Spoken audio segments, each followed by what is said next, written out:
Hey, how you going, everybody? It's Richard. It's headphones on, so it is training time. And I thought today this is our last week of our financial year over here in Australia, and we've got an awful lot of salons that are going to be either really happy or really sad. Back in my day when I had a salon, what it really meant was the harder you worked, the more money you made. And I think that's slightly changed now, where we keep hearing me say you've got to be smarter and work a lot smarter and leave the harder to others. But what we're trying to say to you really is be a bit more clever with what's happening. So I want to give you a scenario today. So this is your big fat salon down here. This is every client that you've done for the whole year in 2016 financial year. They've came in. How many of you retained? Because salons will be leaking clients all the time.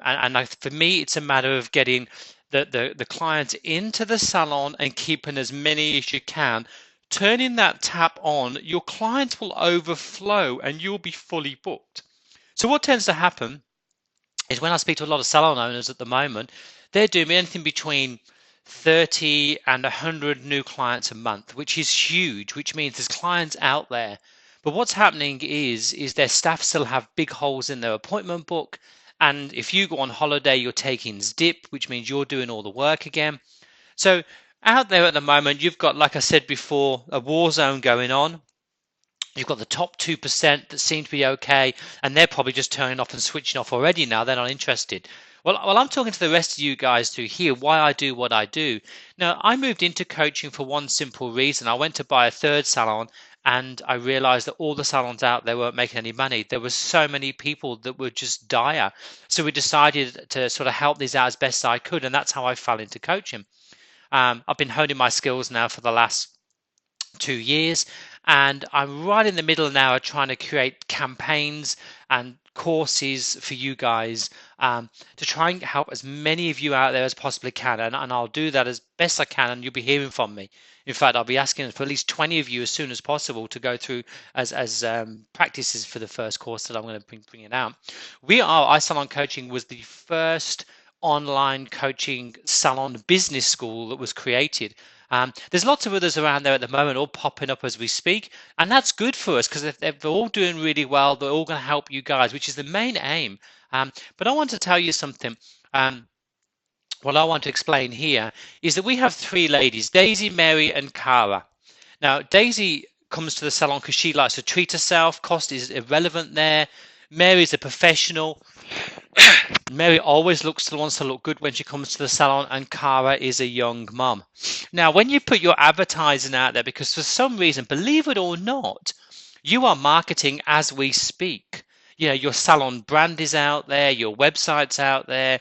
What tends to happen through these minds of three clients is we all seem to say, if I said to most of my clients, which I did last week, how do you find clients? They say referrals is our number one.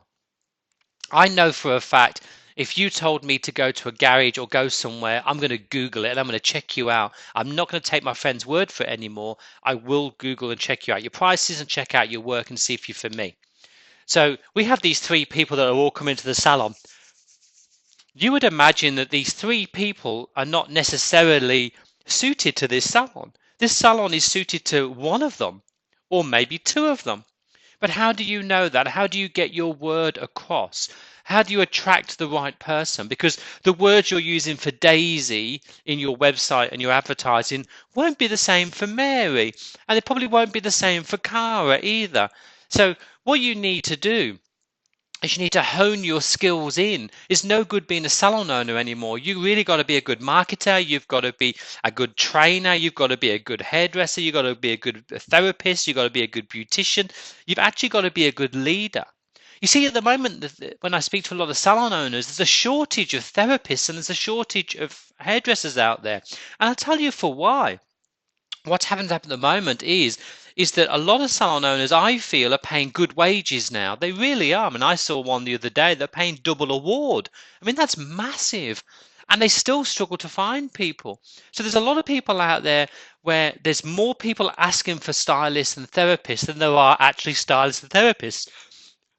And the reason I believe that actually is because over the last few years, we've really been content with ourselves and complacent as salon owners, and we're sort of like not treated the staff as well as we should, or we've treated them like friends, where really it's a business, which means that when you employ David or Carl or a female named Tracy, they expect a certain thing from you and they stay longer, which means they expect good working conditions, a good lifestyle. They expect you to try and hit their goals, and really they won't expect to have good money. And when they have that, they'll get these clients in for you and they'll look after these clients really well.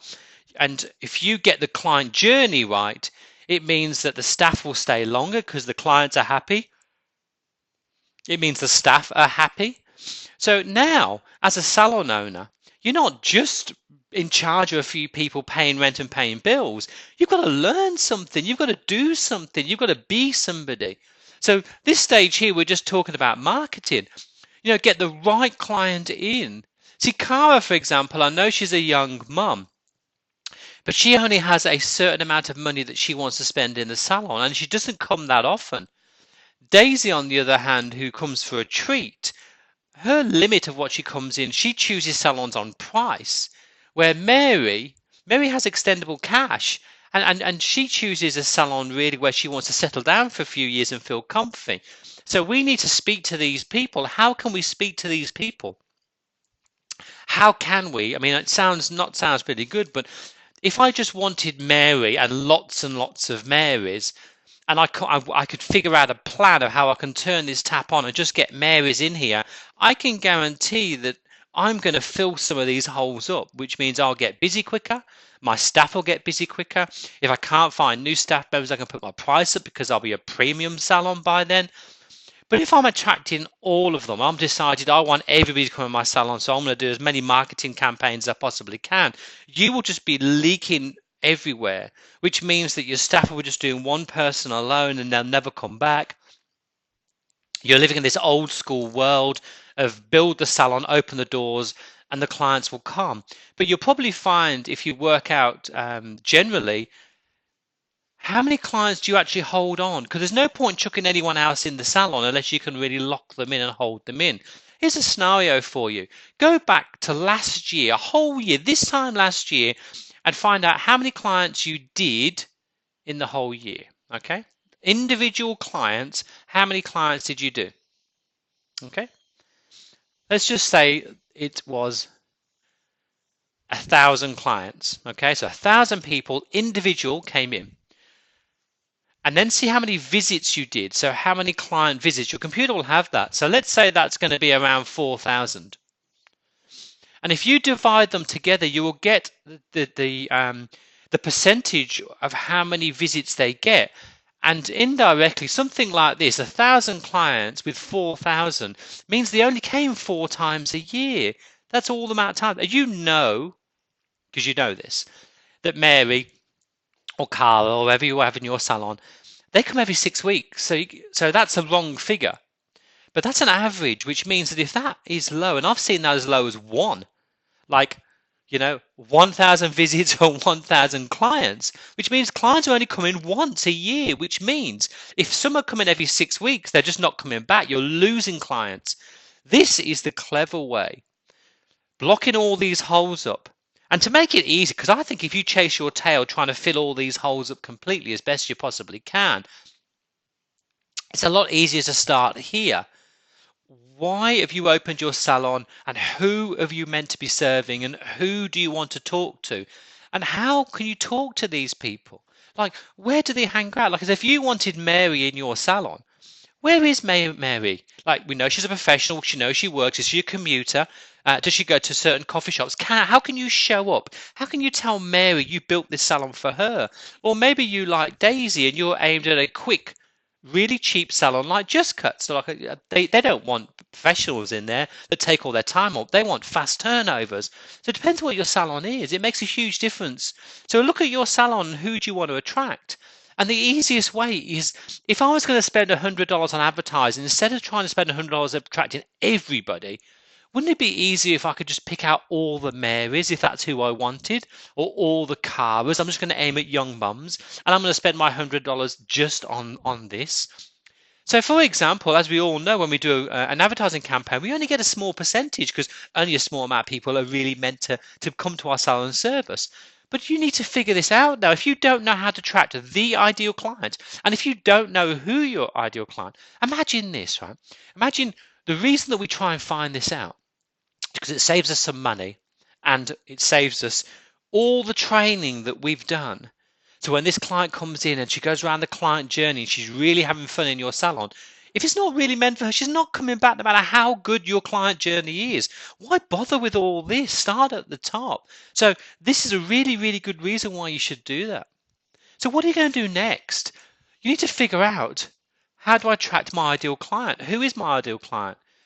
The answers to this, really deep down, the answers to this are going to be in your software. They're going to be in your database. Your top 30 clients. Look at you.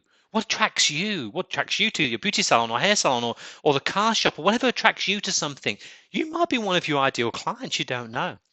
How can you do this? Well, you start writing down who's the ideal clients, where do they come from? You ask them.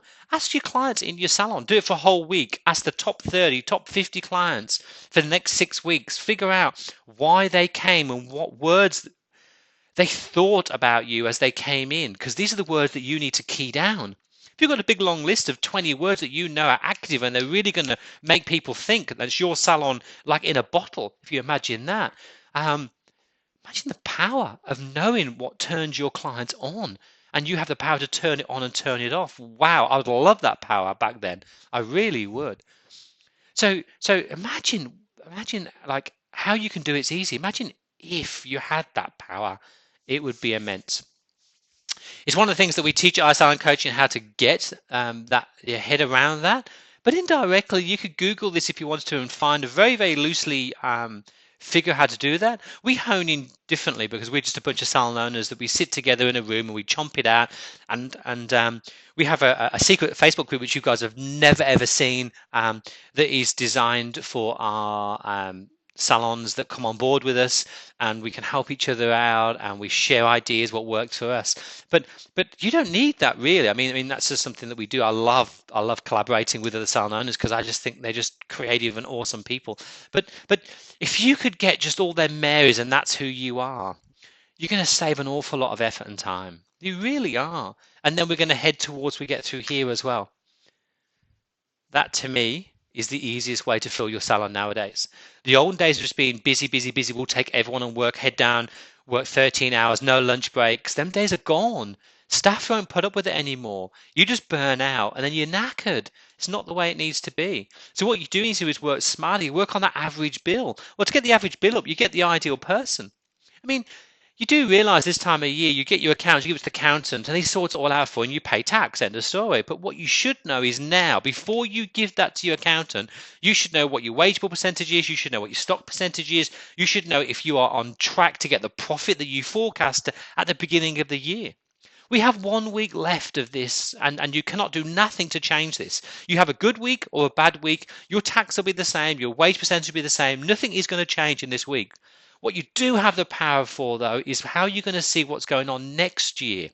Like this time next week, you need to have a plan of what you're going to be going to do. I am so busy at the moment trying to figure out a step-by-step, stepping stone process for my clients to know when they start July 1, what they need to do by the end of July 31. Money, clients, average spend on every single month to keep them right to the end, and they know the big fat carrot that's going to be sitting there waiting for them. Because the more money that's in the pot, the more money you have, you can afford to look after your staff better. Because your staff are going to come to you and they don't just want money anymore, they want time off.